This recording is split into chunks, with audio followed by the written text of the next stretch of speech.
Greetings, everyone. Welcome to Sports News Stream. My name is Vernon F. Miller. Before we get started, just wanted to kindly remind everyone not to forget, please don't forget to hit that subscribe button, that like button, and that notification button. It helps us out with the algorithm for YouTube so we can get our channel out to a broader audience, so we can continue to bring you the best in sports content, YouTube videos, and shorts. So now that it's out the way, let's get right on into it. Hey, if you've been living under a rock or just came home, or you really don't follow sports like that, let me just remind you that James Harden is now a Philadelphia 76er. He was traded for one Ben Simmons and some other players.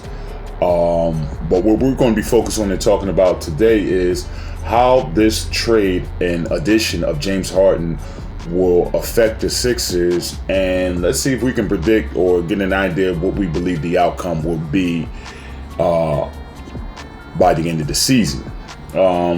Just a little bit of background. James Harden, he's a point guard, shooting guard. It's going to be interesting to see. He'll probably slide to the two. Because Tyrese Maxey is playing very good basketball at the point right now.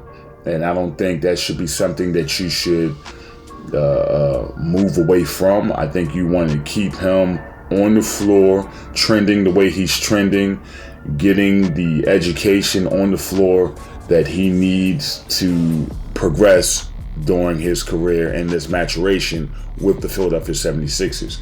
I'm assuming they're going to slide James Harden to the 2 guard and just let him work it that way. And, Doc, it's going to be interesting to see how Doc plays this.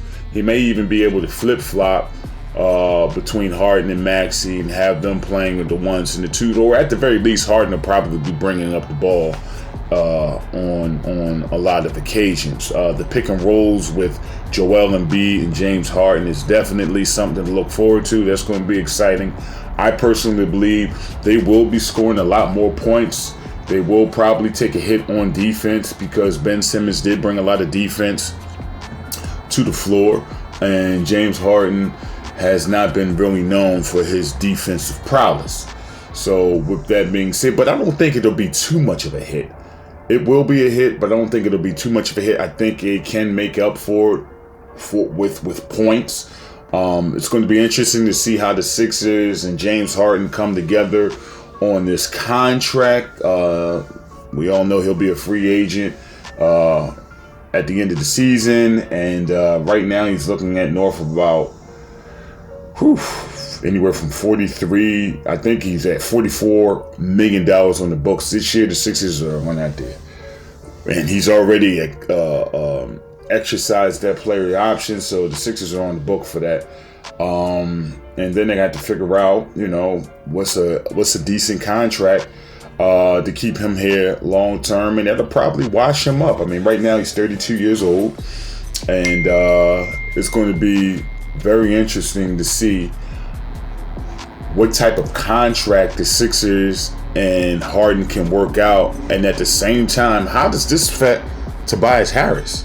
He's on the books for 5 years, $180 million, 30-something million dollars a year. He's been playing good ball, but he hasn't been playing $180 million type of basketball. And that's what a lot of the critics and the consensus are pretty much saying about Tobias Harris. For this type of money, he should definitely be throwing up a lot more points. So does Tobias Harris get moved during the off season so they can make cap room or make room to pay James Harden? And if they do, who else are you going to bring in to replace Tobias Harris? I mean, he may not be playing up to $180 million, but he is balling. So it's going to be interesting to see how they fill that void. In my opinion, how does the Sixers fare with the addition of James Harden? I feel if all individuals are healthy on the Sixers and Doc Rivers is locked in, I think the Sixers can go to the finals at the very least. there's no real dominant teams out there. There are a lot of very good teams, but there aren't no dominant teams where you're saying, hey, they're going to be clear winners and they're going to run away from it. Golden State is good, but I don't think the Sixers should fear Golden State. Splash Brothers are doing what they normally do. Seems like Klay Thompson has gotten his legs back and he's reacclimated himself back into the offense and the flow of the game. But I don't think that should be something that the Sixers should be immediately fearing. Phoenix, very good team, best team in the NBA right now. But if Joel Embiid didn't turn the ball over last week, they may have very well beaten Phoenix as well. So I think as far as the West, I think the Sixers can handle themselves very well against anybody over there in that conference. When you start talking about the Eastern Conference, of course, you got your Boston Celtics, you got the Chicago Bulls, you got the Miami Heat, you got the Milwaukee Bucks, and last but not least, you got those Brooklyn Nets with a Ben Simmons who may have a little bit of a grudge on his shoulder. May have a little bit of a chip on his shoulder. So he's definitely going to try to show out in the playoffs against the Philadelphia 76ers, who I believe the Brooklyn Nets will be standing at the Eastern Conference Finals door waiting for the Philadelphia 76ers. There you have it. It's going to be the Brooklyn Nets versus the Philadelphia 76ers, and whoever wins goes to the NBA Finals. I do think the Sixers will go to the Finals. I do think that this edition was a good pickup for the Sixers to go ahead and try to take advantage of the small window that they have. And when I say small window, I mean James Harden is 32 right now, and he's looking for a crazy contract, or a contract at least the equivalent of what he's been receiving the last couple of contracts. So you got to keep that in mind. You know, you're going to pay a 32-year-old a huge contract, and this contract is going to be his last big contract. It's going to wash him up, and that doesn't necessarily mean that the Sixers are going to keep him for the duration of that contract. However, Joel Embiid is playing MVP basketball right now, so you want to take advantage of that. But when I was referring to that window, we're talking about the Joel Embiid window. That window's small. At this rate right now, he's about 27 years old, 7'2", 7'1", 7'2", about 300 pounds. His feet and knees can only hold up for so long at that level. We're talking about the other night when he played the Cleveland Cavaliers. He had a triple-double. We're talking about 40, I think it was 40, 10, and 10.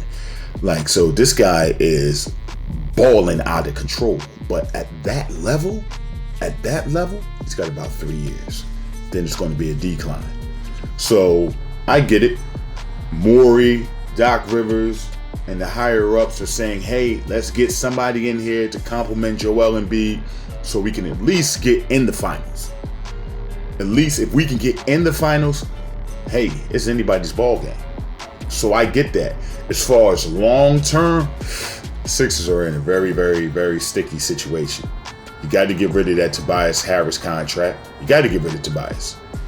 You got to get rid of him, especially if you want to keep James Harden long term. Tobias can't stay, and you think you're going to give James Harden, 190, 108. I think he's up for a $220 million contract. There's no way you're going to be able to pull that off and still try to pay Embiid and still try to pay Tobias Harris. Somebody's got to go. So it's going to be very interesting to see how this plays out. My prediction, the Sixers will be representing the East in the NBA Finals this year. I think it's going to be Philly and Phoenix. And that's going to be a hell of a series. So that's all we got for right now. The next video that we will be working on will be, how does Ben Simmons affect Brooklyn's future now that the trade has been executed? I want to definitely thank everybody for the love and support. Again, don't forget to hit that like button, that subscribe button, and the notification button for future YouTube videos and shorts. And don't forget to check us out on sportsnewsstream.com and all social media platforms. On to the next one.